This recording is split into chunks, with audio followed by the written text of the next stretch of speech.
My name is Marty Chandler. I'm a senior pilot on the Goodyear Blimp Stars and Stripes.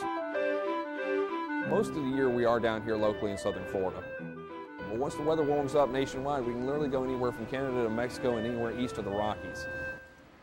The balloon itself is nearly 200 feet long, and in case you're wondering, nobody actually rides inside of it. The pilot and his passengers sit in a 23-foot-long aluminum gondola. We seat 6 passengers plus myself or one of the other pilots for every flight.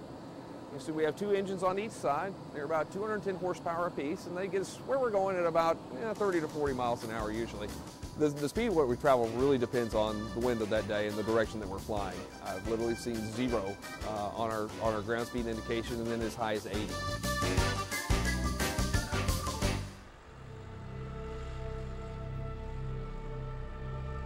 Deflated, the empty ship would weigh around 13,000 pounds and be about as heavy as 3 mid-size SUVs. But when it's inflated with helium, the bloated beast weighs less than the average person driving a mid-size SUV. But that doesn't mean it's not a handful. A crew of at least a dozen is required to wrangle this blimp into position for takeoff.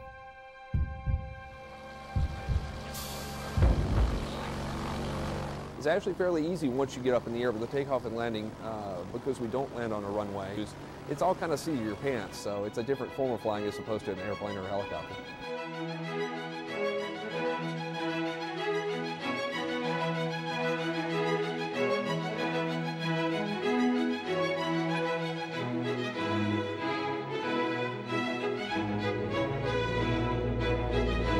I think we'll just continue to climb up to about 1,000 feet. We'll pick up the beach, the shoreline there, then head down to the south and see what we can see. Though blimp pilots use many of the same gauges that a plane pilot uses, flying a blimp can be quite a different experience. Unlike an airplane, we don't have any hydraulic assist, so it's purely human power while we're flying. We literally will push pedals and cables inside.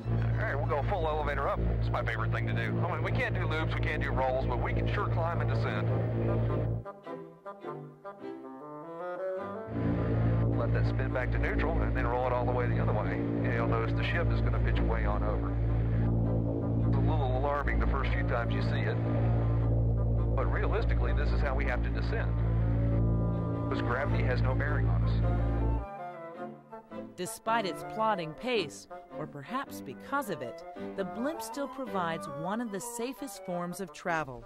Which begs the obvious question, what about the Hindenburg? The Hindenburg was filled with hydrogen, extremely flammable gas. We use non-flammable helium. In fact, if we had a fire break out, the helium would actually suppress and put the fire out. So it's infinitely safer. It's days like today that are just so beautiful, we actually have a problem. We get to the point where all of the pilots want to fly all the time, so you're almost sad to see your hour go by. One of my favorite things about flying the airship is literally you can open up the windows, and because of the speed that we fly, you have time to look and recognize where you are and really enjoy the sightseeing aspect of it. It's funny, some of the places we can go to, you'll see them look and do a double take as we're coming in to land. They're like, oh my gosh, they're actually waving. Look at their arms and legs sticking out of the thing. But what goes up must come down. And the tower's cleared us to land. We'll start on down here. And the landing can be the trickiest part of the process.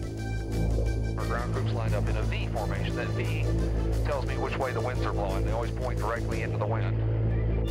So I can, and also the big windsock that our crew chief carries. It looks so simple. I mean, everybody says, well, it's a big balloon, you come down and grab it. And yes, that's essentially true.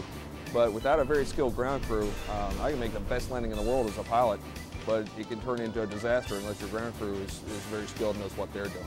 You really rely on those guys very heavily, because once we get slow, we don't have a whole lot of control over what's going on out there. We have to rely on them.